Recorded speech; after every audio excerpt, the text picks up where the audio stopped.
Assalamualaikum warahmatullahi wabarakatuh. Sahabat seiman, 5 keutamaan sholat subuh. Sholat subuh adalah merupakan sholat yang paling berat dilaksanakan. Pasalnya, sholat subuh ditentukan waktunya di saat kita asik-asiknya tidur. Sholat subuh dapat dilaksanakan dengan munfarid atau sendiri-sendirian dan juga berjamaah. Namun bila mana melaksanakan sholat subuh berjamaah atau sholat yang lainnya berjamaah akan mendapatkan pahala yang berlipat-lipat sampai 27 derajat. Bukan hanya sekedar itu, para ulama ada yang menjadikan sholat berjamaah adalah fardu kifayah dan ada juga yang mengatakan fardu ain. Dan menurut qaul yang mu'tamad yang kuat adalah sunnah muakkad. Inilah pendapat yang menyelamatkan kita bagi laki-laki yang tidak melaksanakan sholat berjamaah baik di masjid ataupun di rumah, namun tidak terlepas hukumnya adalah makruh. Waktu sholat subuh. Sholat subuh merupakan sholat yang dilakukan di pagi hari. Perintah sholat ini disebutkan langsung dalam Al-Quran surah Al-Isra ayat 78. A'udzu billahi minasyaitonir rajim.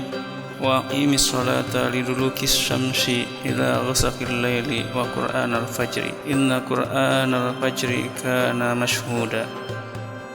Artinya, dirikanlah sholat dari sesudah matahari tergelincir sampai gelap malam, dan dirikan pula lah subuh, sesungguhnya sholat subuh itu disaksikan oleh para malaikat. Quran surah Al-Isra ayat 78. Adapun waktu subuh menurut ulama fikih yaitu adalah terbitnya fajar shadiq, yakni sekira-kira minus 20 derajat. 1 derajah 4 menit, sehingga bila mana dikalikan dengan 20 kali 4 maka jumlahnya 80 menit. Sehingga waktu subuh dapat diprediksi adalah 80 menit sebelum waktu terbitnya matahari. Untuk memudahkan kita semua, coba lihat di jadwal waktu sholat yang ada di aplikasi. Apa saja keistimewaan sholat subuh?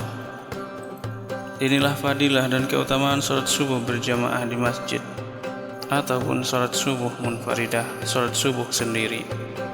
1. Asbab masuk surga. Salah satu asbab atau sebab seseorang masuk surga adalah yaitu melaksanakan sholat, terutama melaksanakan sholat subuh. Ini diambil dari hadis Nabi Muhammad SAW, man shallal bardain dakhalal jannah. Barang siapa yang mengerjakan sholat bardain, yaitu sholat subuh dan sholat asar, maka dia akan masuk surga. Hadis riwayat Bukhari. 2. Sholat subuh menjadi perisai dari api neraka. Sholat subuh di samping menjadi penyebab masuk surga, ternyata sholat subuh juga memiliki fadilah terbebas dari api neraka. Keutamaan sholat subuh ini tentunya penting bagi kita karena umat Islam tentunya harus takut kepada neraka, bukan karena takut ke apinya, akan tetapi neraka adalah dijadikan oleh Allah Subhanahu wa Ta'ala sebagai ancaman bagi umat manusia. Keistimewaan sholat subuh ini tentunya menjadi sebuah kabar bahagia buat kita, apalagi kita yang penuh dosa dan maksiat.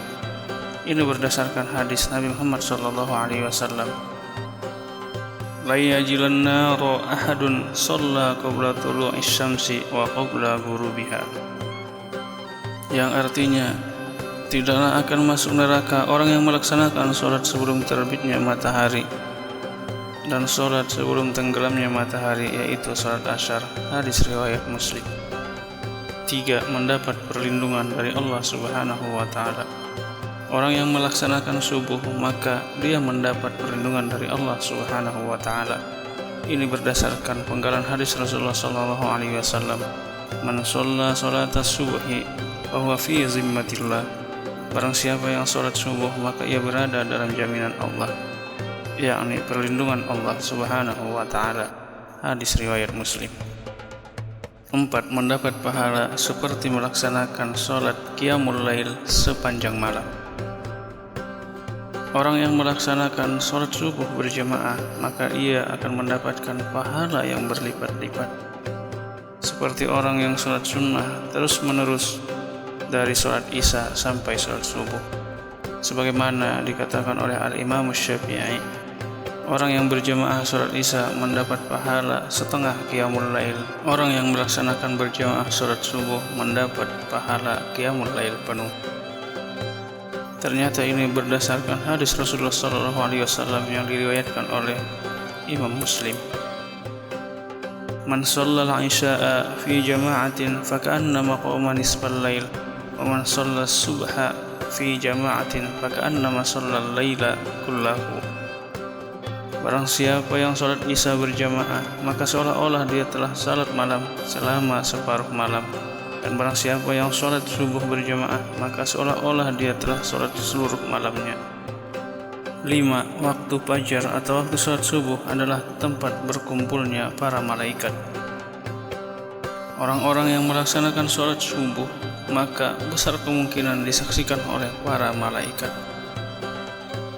Betapa beruntungnya kita bila mana di saat melaksanakan sholat subuh lalu disaksikan oleh para malaikat, dan para malaikat tersebut bersaksi di hadapan Allah Subhanahu wa Ta'ala bahwa kita termasuk hamba Allah yang taat perintahnya, karena mereka melihat kita melaksanakan sholat subuh. Ini berdasarkan hadis Rasulullah sallallahu alaihi wasallam.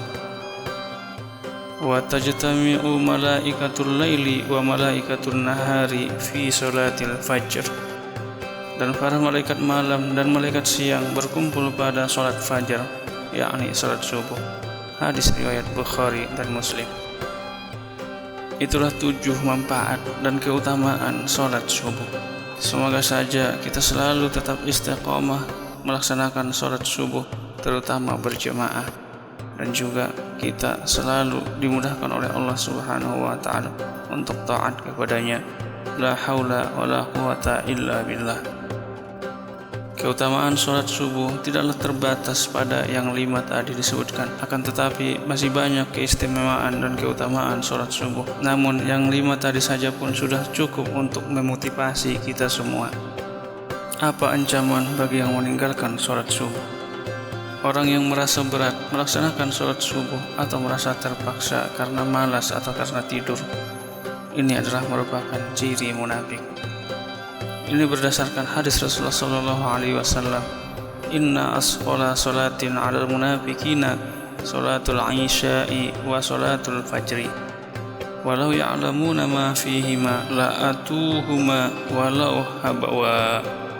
Sesungguhnya salat yang paling berat dilaksanakan oleh orang-orang munafik adalah salat isya dan salat subuh. Sekiranya mereka mengetahui keutamaan keduanya, niscaya mereka akan mendatanginya sekalipun dengan merangkak. Hadis riwayat Bukhari dan Muslim. Lantas kenapa salat subuh dan salat isya ini sulit bagi munafik? Karena orang-orang munafik menjadikan ibadah itu adalah sebagai tameng. Ingin terlihat ahli ibadah, pamer terhadap ibadahnya, sementara ibadah salat isya dan subuh di situ tidak bisa pamer, karena salat isya orang sudah mulai tidur dan sholat subuh orang sudah tidur lelap. Semoga saja kita dijauhkan dari sifat-sifat munafik. Wallahu a'lam bishawab.